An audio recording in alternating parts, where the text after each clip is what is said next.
Hey ratepayers, it's Eric Lippman with yet another explainer video. In the last video, I raised the question about whether the MPUC's rate-making process could fairly be compared to the toss of a prison cell as was described in the famous movie The Shawshank Redemption. Is it that kind of abusive government overreaching that's described certainly in that movie? And I think, on reflection, that is a fair comparison. Let me tell you why. In another case, not involving GMG, one pending right now, Xcel Energy has asked to increase its rates for natural gas. It has an application pending before the Commission.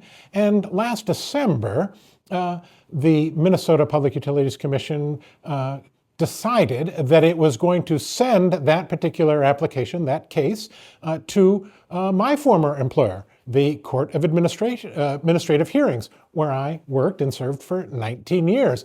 The commission sent the application on and said, we really need to have a trial-type hearing about the specifics in this particular application.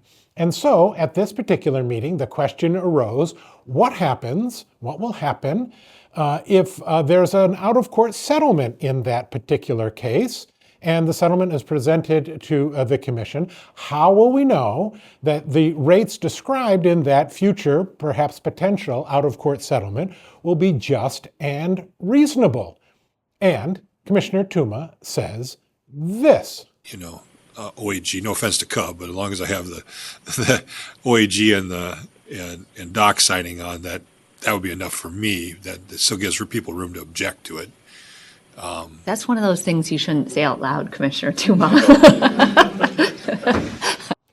As shown clearly in that clip, Commissioner Tuma is saying the quiet part about rate making out loud, and much to the discomfort of the chair. They have a good laugh about it. But what he says in that particular clip is that if a settlement is presented to him, how he's going to evaluate whether just and reasonable rates have been arrived at is whether the Attorney General is okay with the settlement and whether the Department of Commerce is okay with the settlement. Namely, have we been doing enough hassling of the utility that the guys who are involved in the hassling, the prison guards in our example, are satisfied with the results? Have you suffered enough? Well, I think as a regulatory standard, whether you've suffered enough, quite apart from the actual outcome in the case, which is the question, are there just and reasonable rates? Have you suffered enough is not an appropriate proxy. It's abusive. It's abusive to the utility employees that have to respond to mountains worth of discovery, and without any apparent purpose or direction in mind, other than we might want something more.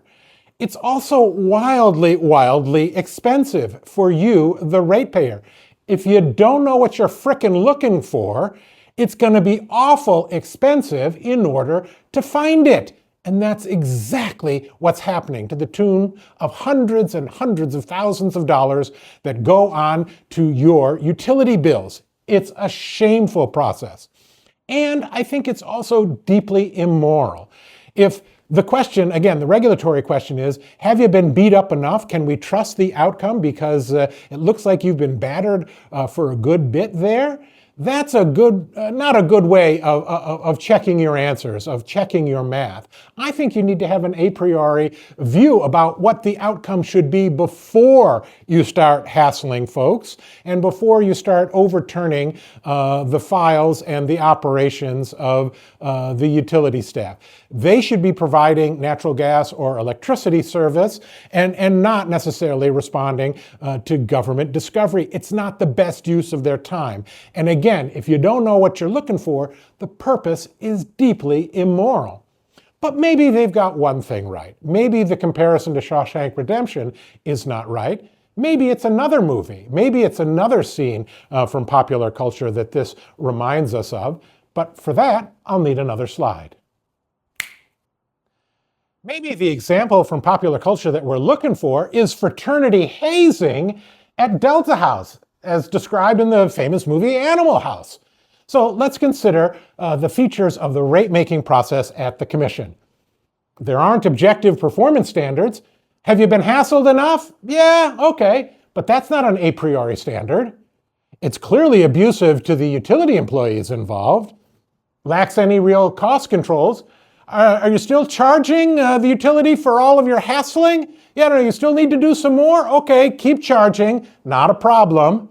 And the bill goes right on to your bill every month. The lack of real cost controls. And we justify these horribly abusive, expensive, and inefficient methods. Why? Because we've always done it that way. Yeah, everybody does it this way. We just hassle you because we dig hassling you. And it gives us confidence in the results. What does that remind us of? I think it reminds us of Animal House. Clearly not any objective performance standard about whether Kent Dorfman, founder, is going to get into the fraternity. He didn't know in advance, couldn't predict. Clearly abusive to all the plebes involved. The Delta House Ray didn't really give a good goddamn about any real cost controls. They sent the bill on for the toga party right on to the parents and whoever else was paying for the tuition at Faber. And they justified horribly abusive methods to their plebes because that's the way that fraternities have always run. But we don't need to run that way. And if you don't want rate making to look like a fraternity house or the way they treated prisoners in Shawshank prison, I'm asking you to join our movement for change. Like, follow, and subscribe. Join us as one of the ratepayers that doesn't want this kind of system at utilityreformnow.com. utilityreformnow.com.